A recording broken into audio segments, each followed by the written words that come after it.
NH2 की बात करें, सबसे पहले NH2 का क्या मतलब होता है? NH2 का मतलब होता है beginning of the period, beginning of the period. Okay, तो यहां के केस में क्या होगा कि 0 1 2 3 4 5, ओके, लाइक दैट। 5 इयर्स का एग्जांपल ले रहे हैं, तो अब आप जो डिपॉजिट कर रहे हैं वो आप यहां कर रहे हैं, डिपॉजिट कितना 1000 रुपीज, यहाँ भी आप 1000 रुपीज डिपॉजिट कर रहे हैं, यहाँ भी आप 1000 रुपीज डिपॉजिट कर रहे हैं, यहाँ भी आप 1000 रुपीज डिपॉजिट कर रहे हैं, यहाँ भी आप 1000 डिपॉजिट कर रहे हैं, और यहाँ आप कर रहे हैं विड्रॉन। ठीक है, या फिर अगर हम बात करें फ्यूचर वैल्यू की, तो एक केस ये होता है कि ये तो है किसका, जहां हम बात करते हैं एफडी। अब अगर मैं बात करूं पीवी की, तो एक केस क्या होता है, जैसे 0 1 2 3 4 5, क्या हुआ कि यहां आपने डिपॉजिट कर दिया, सपोज 1 लाख डिपॉजिट कर दिया, या फिर 10 लाख ले लेते हैं, 1 लाख का तो आजकल कोई वैल्यू नहीं है, 10 लाख ले लेते हैं, 10 लाख आपने यहाँ डिपॉजिट कर दिया। अब आप क्या है, यहाँ विड्रॉन कर रहे हैं, ठीक है, यहाँ विड्रॉन कर रहे हैं, यहाँ विड्रॉन कर रहे हैं, यहाँ विड्रॉन कर रहे हैं, और यहाँ विड्रॉन कर रहे हैं। ठीक, यहाँ आपने अमाउंट डिपॉजिट किया, अब आप क्या है, यहाँ विड्रॉन कर रहे हैं, यहाँ विड्रॉन कर रहे हैं, यहाँ विड्रॉन कर रहे हैं, यहाँ विड्रॉन कर रहे हैं, और यहाँ विड्रॉन कर रहे हैं। तो क्या है कि जो मेरा आज का पैसा है, मतलब भविष्य में जो मैं पैसा विड्रॉन कर रहा हूं, तो एक तो ये केस है जहां आप डिपॉजिट कर रहे हैं, और मतलब यहाँ ये जो आपका डिपॉजिट है, यहाँ विड्रॉन करेंगे, यहाँ विड्रॉन करेंगे, यहाँ विड्रॉन करेंगे, यहाँ विड्रॉन करेंगे, और यहाँ विड्रॉन करेंगे। एक केस में क्या है कि पहले पैसा आपने जमा कर दिया, ये जस्ट पेंशन का केस है। पेंशन का केस होता है ना भाई, पेंशन क्या होता है कि वही चीज जो आपकी सैलरी से कुछ पार्ट कटता है, कुछ गवर्नमेंट अपनी तरफ से उसमें कंट्रीब्यूट करती है, वही पैसा जो आपका पैसा है और उसमें कुछ गवर्नमेंट ने कंट्रीब्यूट किया है, वही पैसा आपके रिटायरमेंट के बाद वो आपको इक्वल मंथली इक्वल अमाउंट में, दैट्स व्हाई पेंशन जो है वो एक बहुत बड़ा एग्जांपल है एन्युटी का। तो वो आपको at the end of the period, यहाँ चूंकि बिगिनिंग ऑफ द पीरियड की बात कर रहा हूं मैं, बट मतलब इस केस को समझते हैं कि एक बार आपने पैसा, या फिर आपने देखा होगा बैंक में आते हैं कि एफडी, उन्होंने 10 लाख का एफडी कर दिया है और मंथली उन्हें इंटरेस्ट चाहिए, तो वो क्या है कि डिपॉजिट कर दिया है और उन्हें इक्वल अमाउंट में वो पैसा विड्रॉन कर रहे हैं, तो उन्हें पैसा मिल रहा है। तो ये आपका एफडी और पीवी है। खैर, अब यहां हम अगर कैलकुलेट करते हैं तो किस तरीके से कैलकुलेट करेंगे, तो इसमें क्या है,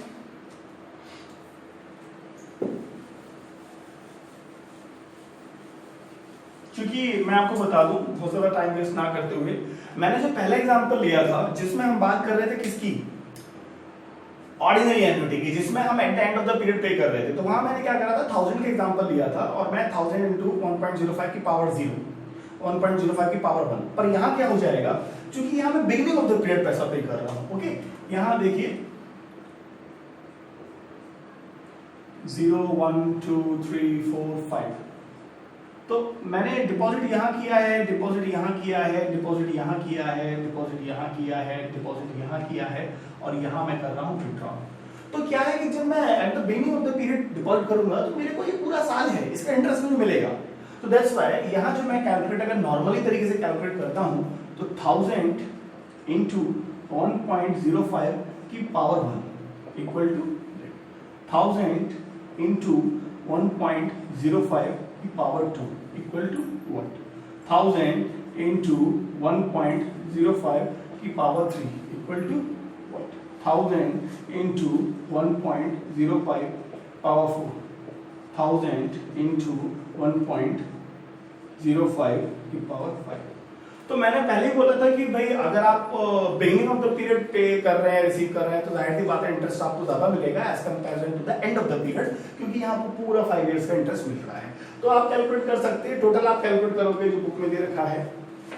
मैं फिर से आपको कहना चाहूंगा कि आपको इन सब चीजों कोई मतलब नहीं है, आपकी बेहतर अंडरस्टैंडिंग के लिए मैं बता रहा हूँ कि फॉर्मूला किस पे वर्क करता है। जो चीज हम इस तरीके से निकालते हैं उसे हम डायरेक्ट फॉर्मूले से निकाल लेते हैं। तो बुक में आपको यही समझाया गया है, ठीक है। तो आप देखिए इसमें आपको इंटरेस्ट ज्यादा मिल रहा है, तो ये हो जाएगा 1050, ये हो जाएगा 1102, 1102.50, ये हो जाएगा 115, राउंड फिगर में ले लेते हैं 8, ये हो जाएगा 1215 और ये हो जाएगा 1276 और ये हो जाएगा 5801। You can take 02। तो यही चीज हम फॉर्मूले से निकाल सकते हैं। आप देखिए इसमें क्या है, मैं फिर से आपको एक चीज बता दूं, आपने अगर एक फॉर्मूला याद किया है तो आपको चारों फॉर्मूले याद हो जाएंगे, आपको कोई अलग अलग फॉर्मूला याद करने की जरूरत नहीं है। अब हम आते हैं उस चीज पे जिससे हमारा लेना देना है। ओके, तो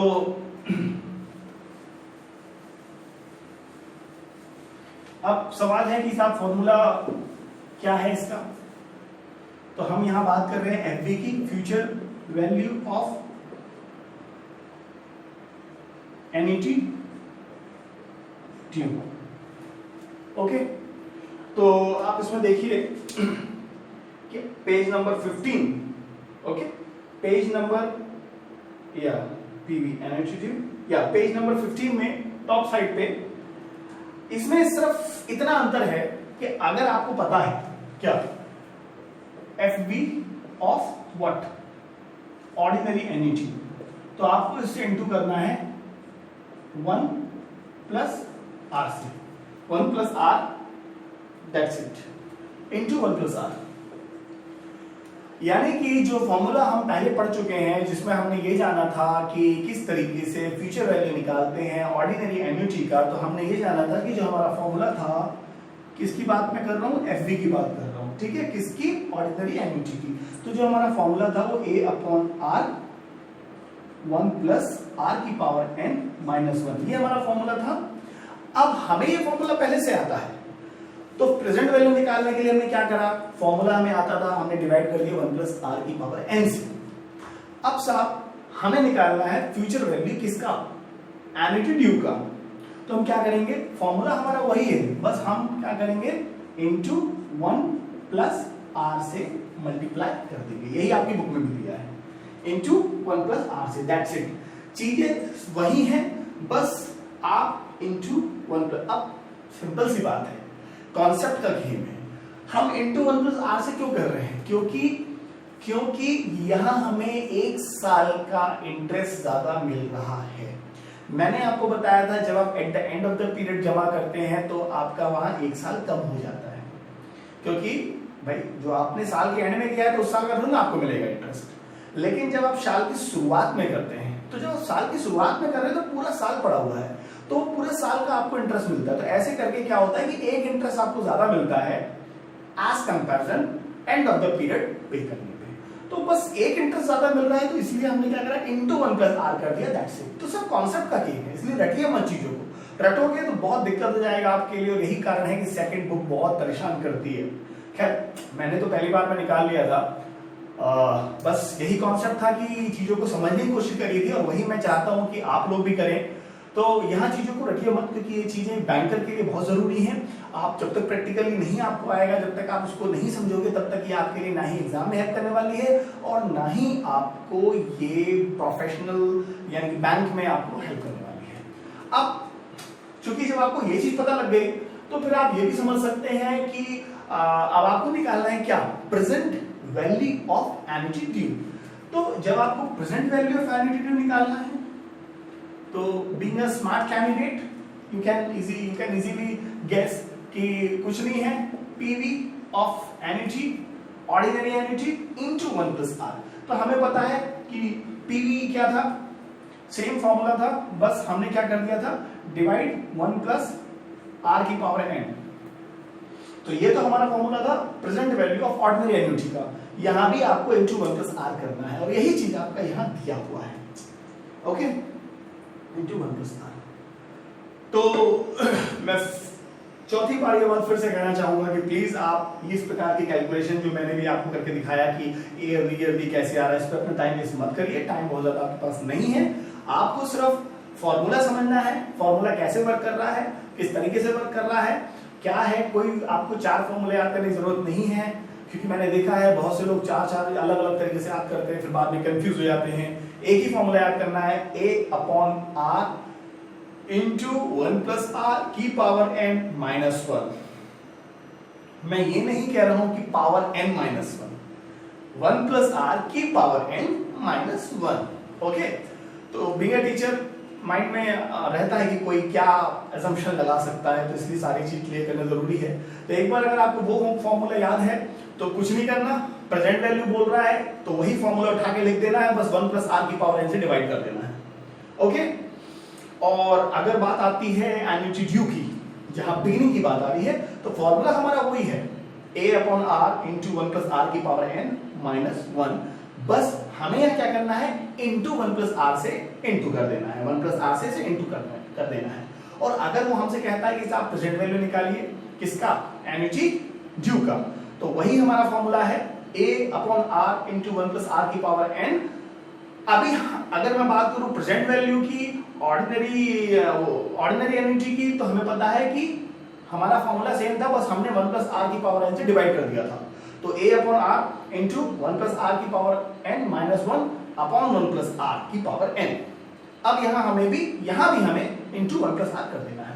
तो मोटे तौर पे बात समझी जाए तो अगर आपको फॉर्मूला याद है ऑर्डिनरी एन्युटी का, तो एन्युटी ड्यू में बस एक काम हो रहा है कि उन दोनों फॉर्मूले में हम इंटू 1 प्लस आर कर रहे हैं, दैट्स इट। अब रही बात कैलकुलेशन की, तो मैं आपको बता ही चुका हूं कि कैसे आप कैलकुलेटर से कैलकुलेशन कर सकते हैं, क्योंकि जब यहां आ जाता है पावर 20 या पावर 30, तो वहां कई बार आप अननेसेसरी टाइम वेस्ट कर देते हैं। तो आपको बार बार मल्टीप्लाई नहीं करना है कि 1.05 into 1.05 into 1.05 into 1.05 into 1.05, no, 1.05 into 1.05 था व्हाट, आपने लगाया इक्वल, आंसर आया। अब जितनी बार भी निकालना equal equal equal equal equal equal, लेकिन 15 बार निकालना तो 15 बार इक्वल नहीं दबाना है, आपको वो 13 टाइम्स दबाना है, क्योंकि फर्स्ट टाइम तो आप पहली बार में निकाल चुके थे।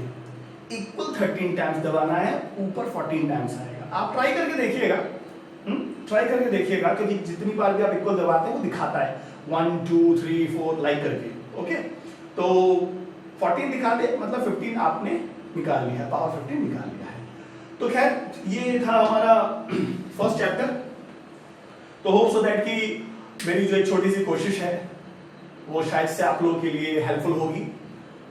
कहीं ना कहीं आप लोगों की लाइफ में ये इंपॉर्टेंट रोल प्ले कर सकती है। फाइनली मैं आप लोगों से एक बात कहना चाहूंगा कि आप भी बैंकर हैं, आप भी जानते हैं कि banking is not an easy, मतलब प्रोफेशन इजी नहीं है। ये बहुत ही हैक्टिक जॉब है, रिस्क से भरी जॉब है।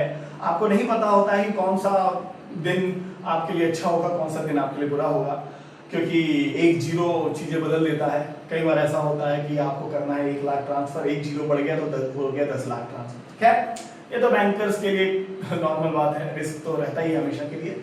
पर मैं कहना चाहता हूं कि इतना हैक्टिक शेड्यूल में भी आपके लिए समय निकाला मैंने, बस यही सोच करके कि शायद से कहीं ना कहीं आपके लिए यूजफुल हो। तो मेरी आप लोगों से बस एक ही रिक्वेस्ट है कि अगर वाकई में आपको ये वीडियो अच्छी लगी, अगर वाकई में आपने इससे कुछ सीखा, अगर वाकई में इसने आपको वो दिया जो आपके एग्जाम के लिए बहुत इंपॉर्टेंट है, अगर थोड़े से मार्क्स आपने अर्न करे, या आपके लिए ये टाइम सेविंग रहा, क्योंकि बुक में लाइन टू लाइन पढ़ना फिर चीजों को रटना वो बहुत ही मुश्किल है, आपको समझना है। तो अगर आपको ये अच्छा लगा तो प्लीज मेरे को कमेंट करिए, वीडियो को जितना हो सकता है शेयर करिए, अपने फ्रेंड्स से डिस्कस करिए, अपने कलीग से डिस्कस करिए। आपकी इस प्रकार की कोशिश मुझे और मोटिवेट करेगी कि मैं और ज्यादा वीडियोस आपके सामने लेकर के आऊं। और इस बार तो मैं नहीं कर पाया, थोड़ा सा व्यस्तता होने के कारण, लेकिन ये मेरा आपसे कमिटमेंट है कि नेक्स्ट जीआईबी या सीआईबी आने से पहले मैं अपना पूरा कोर्स रेडी कर लूंगा। आप में से कोई भी अगर उसको लेना चाहता है, अगर पूरी तरीके से एक्सेस करना चाहता है, सभी चैप्टर्स, सभी फॉर्मूलेज, सभी कॉन्सेप्ट्स, तो you are most welcome. But मेरा एक ही मोटो है that your success is my success. So thank you, have a nice day, wish you all the best for your upcoming exam. बिल्कुल भी बिना किसी प्रेशर के, बिना आपको प्रेशर लेने की जरूरत नहीं है, आपको बहुत ज्यादा सोचने की जरूरत नहीं है, आपको बस 50 मार्क्स लेके आने हैं, नेगेटिव मार्किंग नहीं है। और मैं आपको लास्ट टाइम टिप दे दूं, फॉर्मूलेज पढ़ के जाइए। अगर मैं सेकंड बुक की बात करूं, फॉर्मूलाज पढ़ के जाइएगा, क्योंकि फॉर्मूले बेस्ड क्वेश्चन बहुत आएंगे और सिनेरियो बेस्ड आएंगे। तो खैर जितना अच्छा कर सकते हैं करिएगा। अगर आपको वीडियो अच्छी लगे तो सब्सक्राइब करना मत भूलिएगा, क्योंकि अगर आप एक बार सब्सक्राइब करते हैं तो जो भी मैं वीडियोस डालता रहूंगा, जो भी मैं वीडियोस अपलोड करता रहूंगा, ऑटोमेटिकली वो आप उसे एक्सेस कर सकते हैं, आपको अपडेट मिलते रहेंगे और ये आपके लिए बहुत जरूरी भी है। तो इसलिए प्लीज सब्सक्राइब करिए, अपने फ्रेंड से डिस्कस करिए, अपने कलीग से डिस्कस करिए, अच्छी लगे तो कमेंट करिए, शेयर करिए। Thank you, have a nice day, bye bye.